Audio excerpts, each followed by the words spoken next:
Before we start the show, I'd like to give a huge thank you to our latest Patreon supporter, Sam van der Vingart. If you'd also like to become a Patreon supporter, you can check out the link to the page in the show notes, where you can do so for as little as $3 a month. Now, on with the episode. For almost 17 years, Frank and Tessie Pozar had packed up their bags each October and headed for the lush landscapes and golden sands of Hawaii.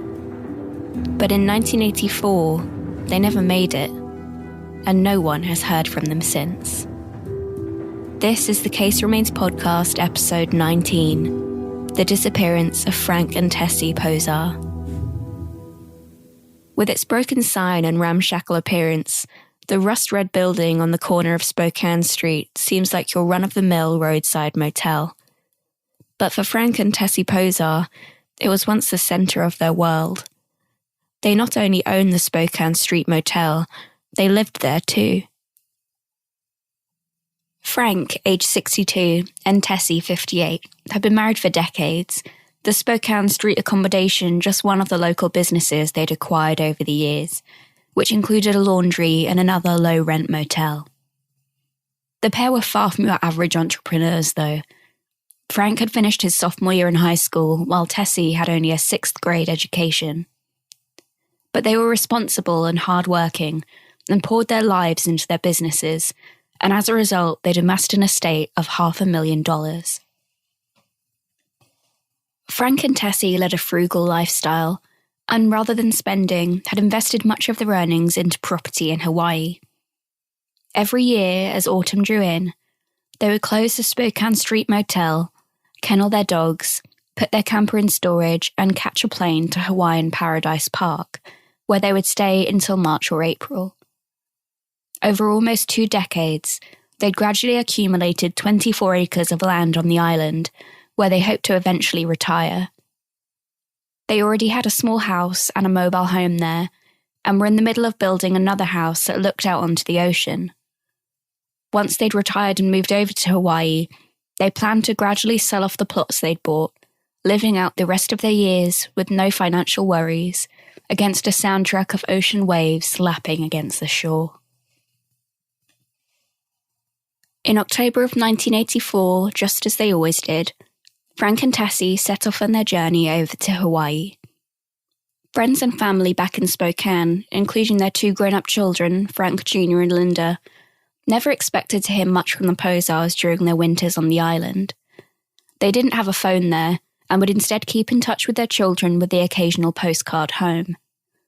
But when Thanksgiving and then Christmas came and went with no communication, Linda started to worry. Over in Hawaii, the Pozars' friends were also concerned. Frank and Tessie stuck to their routine like clockwork, and so when they didn't turn up by November, their friends immediately thought that something was wrong. In late December, Frank Jr. had made a trip to Hawaii to see if he could find his parents. Unfortunately, until that point, their friends in Hawaii had assumed that something had come up back in Washington, and so they hadn't thought to raise the alarm when the Pozars hadn't turned up. Finally, in early January, 2 months after Frank and Tessie were scheduled to leave Washington, their friends reported them missing to police. And so, in both Washington and Hawaii, they began to investigate the last known movements of Frank and Tessie Pozar. Understandably, by that time, the Pozars' friends and family had trouble remembering exactly the last time they had seen them. Luckily, though, Frank and Tessie were creatures of habit, leaving police some clues as to where to start their investigation. The Pozars always boarded their dogs at the family-run Blue Wing Kennel, and had done so since 1977. The dogs, an Akita named Kaita and a Sheltie Cross named Yorkie, were very dear to the Pozars, but they were unable to take them over to Hawaii because of the 6-month quarantine the island had in place. They made a reservation to come and drop the dogs off at the kennel on October 29th, a Monday, like always. When police got in touch with the owner of the kennel, they discovered that Frank and Tessie never turned up. Bud Handwork, the owner of the kennel, remembered asking his son Reggie late on the 29th if he'd heard from them, because it seemed so out of character for them just to not turn up without saying anything. Reggie later said that he thought he remembered speaking to either Frank or Tessie one day in mid-November. Whoever he spoke to mentioned the no-show and said that they were still trying to get everything together for their trip. They made a new reservation to bring the dogs on November 19th. But Keita and Yorkie were never dropped off, and neither of the dogs has ever been found. Frank and Tessie would always store their camper at a place called Mini Warehouse, usually a few days before they left for Hawaii.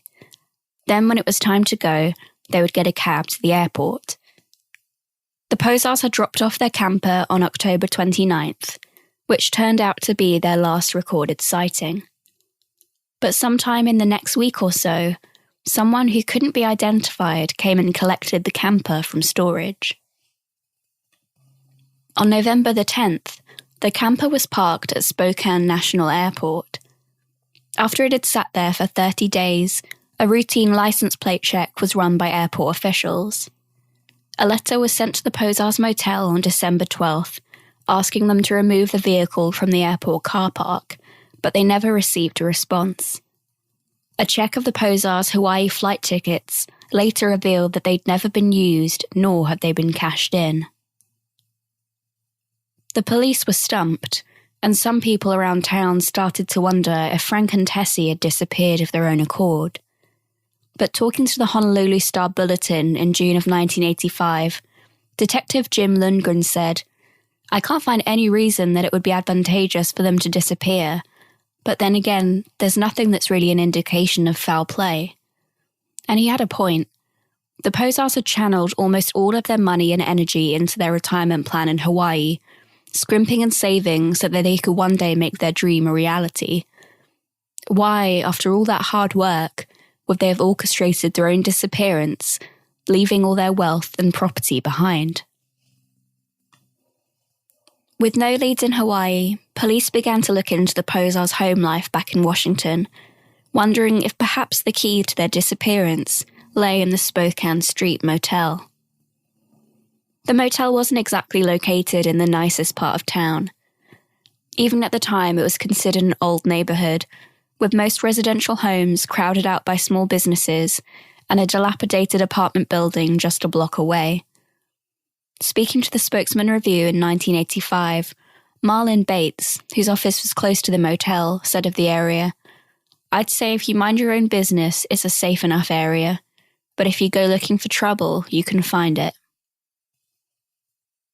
It was common knowledge that prostitutes made up a significant chunk of the Pozers' clientele, who took advantage of the low-rent rooms to go about their business. Though neighbours and police alike knew what was going on, they didn't seem to regard it as a big problem. It did, of course, mean that sometimes things at the Spokane Street motel got a little bit wilder than Frank and Tessie would have liked. Neighbours revealed that, on one occasion, the couple was forced to get involved when a frantic woman burst into their apartment one night. She was being chased by her pimp, she said, who was threatening to kill her. While one of the Pozers' dogs ran off the man, the woman hid in the bathroom and Frank called the police before chasing after the pimp himself. But that incident aside, Frank and Tessie had little to do with the goings-on at the motel. They got on with the clientele and were cooperative whenever the police needed to get involved. Their daughter, Linda, agreed that the clientele of the motel were unlikely to have anything to do with their parents' disappearance. Mama had a good rapport with those people, she said. She was pretty bossy with them. I ran the motel for a few years, and Mama dealt with them just the same way I did. Sometimes you'd have trouble collecting the rent, but you don't make enemies over it. And so the police reached another dead end. When they got talking to the Pozers' family, however, some things just didn't add up. In the winter of 1984, Frank Jr. told Linda that he'd received a letter from their parents telling him that they were thinking about going on a cruise, and that Tessie had sent him a key to the motel and asked him to do some remodeling while they were away. But when Linda asked to see the letter, Frank Jr. said that he'd destroyed it. Linda was surprised by his claims. Not only did Frank Jr. and their parents have something of a strained relationship, in fact, they were barely talking at the time, but Frank and Tessie never asked anyone to come and stay in the motel while they were away. Friends of theirs were well aware of this too. Business was bad in the winter, and they didn't trust anyone else to run it. Nevertheless, Frank Jr. moved in and opened up for business. But the remodelling that he'd supposedly been asked to complete wasn't adding up. He built a staircase from his parents' living space to an apartment upstairs, meaning it could no longer be rented out. According to Linger, however, the upstairs apartment was one of the most profitable rooms in the entire motel. Linger also wasn't convinced that her brother and parents had suddenly made amends. She had seen Frank and Tessie on the 26th of October, just days before they were due to leave, and they mentioned nothing to her about making up with Frank Jr. Linger had been trying to patch things up between them for months, so if they had, she was certain that they would have said something. As it happened, relations had been rocky between Frank Jr. and his parents for quite some time. Despite being 33 years old, Frank Jr. got by largely with the help of Frank and Tessie. They had purchased 4 rental properties which they handed over to him to manage once he graduated high school. But Frank Jr.'s poor money management resulted in frequent arguments between him and his parents, with one even allegedly ending in him assaulting Tessie. In 1984, the same year Frank and Tessie disappeared, Frank Jr. had asked his parents for money so he could start up a computer magazine. They refused, so he sold the rental properties for less than they were worth in order to fund his new venture. But the computer magazine never took off, and from around July of that year, Frank Jr. stopped talking to his mother and father. A friend of the Pozers, Helen Zimmerman, had lunch with Tessie on the day of the 29th, the day that the couple dropped off their camper and had planned to take their dogs to the kennel. Helen said that Tessie had talked about their feud with Frank Jr. and how he had thrown away the opportunities that they'd essentially handed to him on a plate. She said that she and Frank would no longer be giving him any financial support. When Washington police began to investigate the disappearance in January of 1985, Frank Jr. had told them about the letter he had supposedly received from his parents. According to him, as well as the invitation to come and stay in the motel, the letter said that they'd arrived safe and sound in Hawaii. When the police began to take a look around the motel, however, they made some unusual and startling discoveries. Frank Jr. had a number of items that his parents almost always had on their person. He had a set of keys belonging to both Frank and Tessie, who normally kept her set pinned to the strap of her bra, as well as Tessie's reading glasses. The suitcases that they always took to Hawaii were found in the basement of the motel, their clothing abandoned in a pile. The evidence was damning for sure, but without any bodies, police didn't have enough to charge Frank Jr. with murder. However, they also found that while Frank Jr. was living at the motel, he'd been making some strange and illegal financial transactions. He had used his parents' credit card to make a number of purchases, including a TV and video set recorder. He'd also used his parents' checkbook to write out a $550 payment to Washington Water Power Company and cashed in a savings bond in his parents' name. Based on their findings, Frank Jr. was asked to take a polygraph test by police, and he said he would do so only if Linda and her boyfriend took one too. They agreed and took the test, but then Frank Jr. refused. He said he didn't trust the police, saying that they would skew the test to prove their theory that he had something to do with his parents' disappearance. Nevertheless, the discovery of the forged check and the use of Frank and Tessie's credit card were enough to bring charges against Frank Jr. He was charged with theft and forgery and went to trial in December of 1985. At trial, his lawyer argued that the electronics bought with the credit card were used to improve the motel. The bonds, he said, were cashed to fund a trip to Hawaii to look for his parents and cover expenses at Spokane Street, which wasn't doing so well under Frank Jr.'s management. But far from being a bumbling businessman, the prosecution argued that the lies Frank Jr. had told showed he had every intent of stealing his parents' money. Though he said that the VCR and TV were bought for the motel, when police arrived to arrest Frank Jr., they were both hooked up to his personal computer. And in order to cash his parents' bonds, he'd had to open a bank account in his father's name using his social security number and using his credit card as identification. The bonds were then cashed in before Frank Jr. claimed to have learnt that his parents had even gone missing. After a week at trial, Frank Jr. was found guilty on all 6 counts and sentenced to 20 months in prison. Naturally, a lot of the evidence that had been presented in court focused on the mysterious disappearance of Frank and Tessie. Frank Jr. didn't take the stand during his trial, but said afterwards that much of what had been said about his parents wasn't true.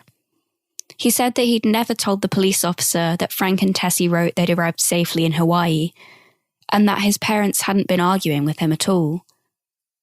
He also said that Frank and Tessie hadn't been getting along before their trip, and that his mother had been sleeping in the camper behind the motel. When he was asked for his theory on the camper mysteriously turning up at the airport, he said that whoever did it must have been familiar with his parents and their routine, adding, and someone who knew they were carrying around a couple of $1,000s with them too. After he was sentenced, police officially announced that Frank Jr. was a prime suspect in his parents' disappearance. In 1986, a month after he was sent to prison, Frank Jr. decided that it was time to take a polygraph test in order to prove his innocence, despite having refused one from police the summer before. "Half of Spokane probably thinks by now that I killed them," he said.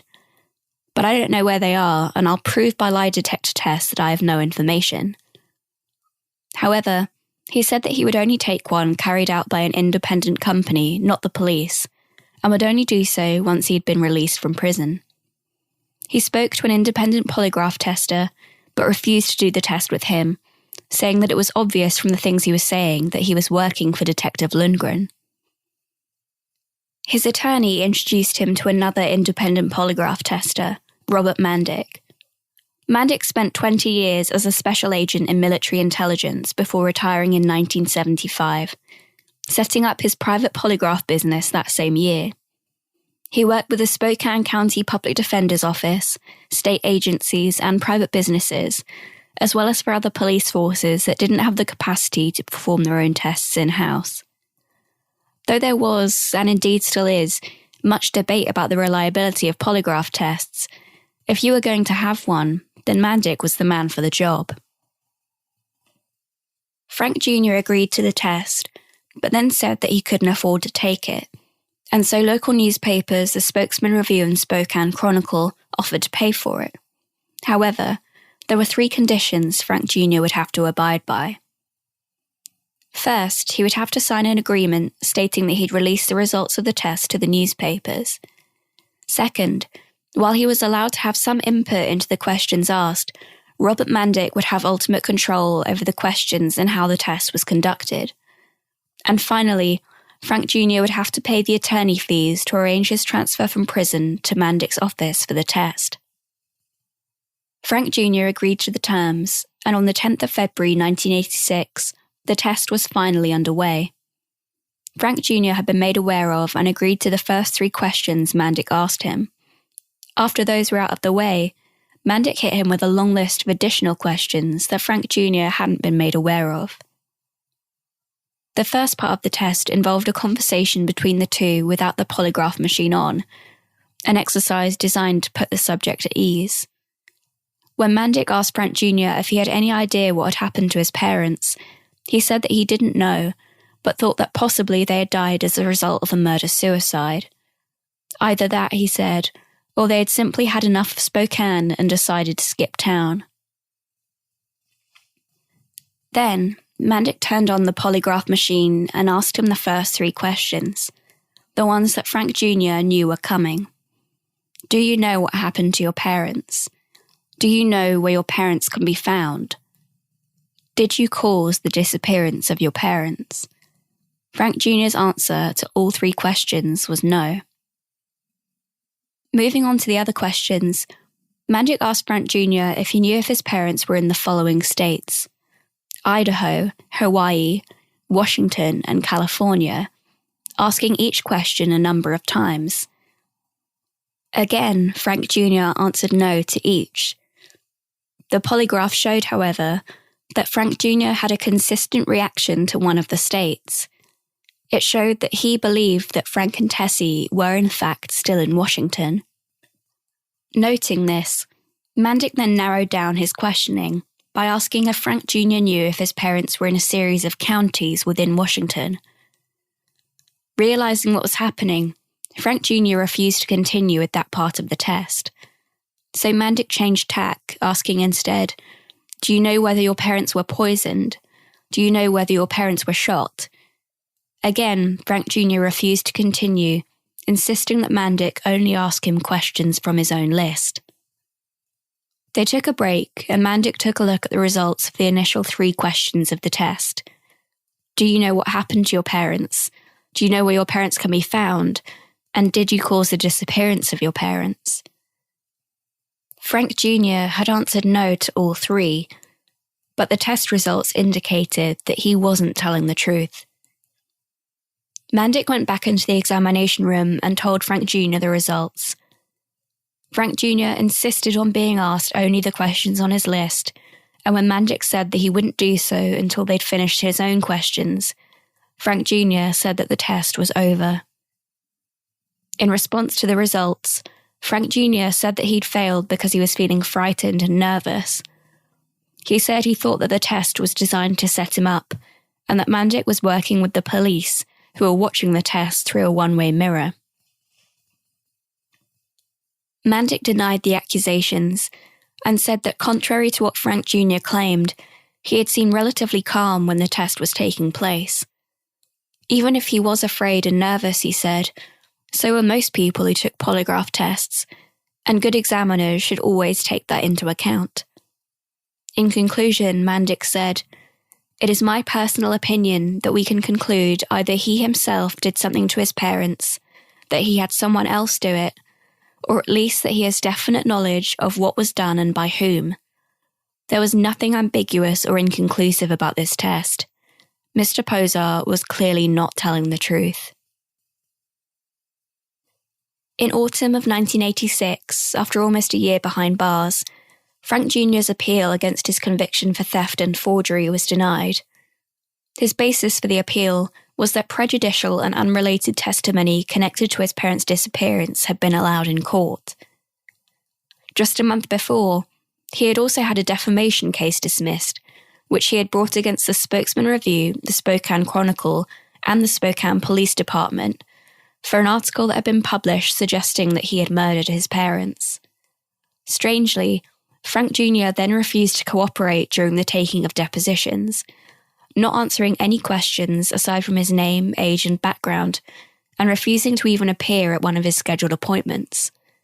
According to the judge, Frank Jr. invoked the Fifth Amendment, protecting him against self-incrimination in regards to any questions to do with his parents' disappearance. Not content with suing 2 newspapers and the police department, Frank Jr. also brought a legal malpractice suit against the public defender's office, who had represented him at court. However, this too was dismissed after he failed to produce any documents that backed up his claim. Following an early release from prison, Frank Jr. showed up at the Spokane Street Motel in January of 1987. His sister Linda had taken her over and told him that he could stay there for a couple of days. Instead, he stayed for a year and a half. During that time, Frank Jr. paid no rent to his sister, and in May of 1988, Linda took action against him on behalf of their parents' estate. The heating bills were running more than the motel's income, she said, and besides, she couldn't support her brother forever. Frank Jr. was ordered to pay $3,060 to cover his stay at the Spokane Street Motel. In the years that followed, Linda and Frank Jr. lost touch, with Frank Jr. doing several more stints in prison. He used to send me crazy letters, said Linda. Eventually, I just quit responding. Neither she nor the police know of Frank Jr.'s whereabouts today, and somewhere out there, now in his 60s, he's still a prime suspect for murder. Linda continued to run the Spokane Street Motel, which now serves as a haunting reminder of the couple who vanished from its rooms almost 35 years ago. Their lives cruelly stolen, and their dreams with them too. Thank you for listening to episode 19 of the Case Remains podcast. If you'd like to keep in touch, you can find us on Twitter and Instagram with the handle Case Remains, or you can head over to the website www.caseremains.com, where you'll find write-ups on missing persons cases and unsolved mysteries. Until next time, stay safe.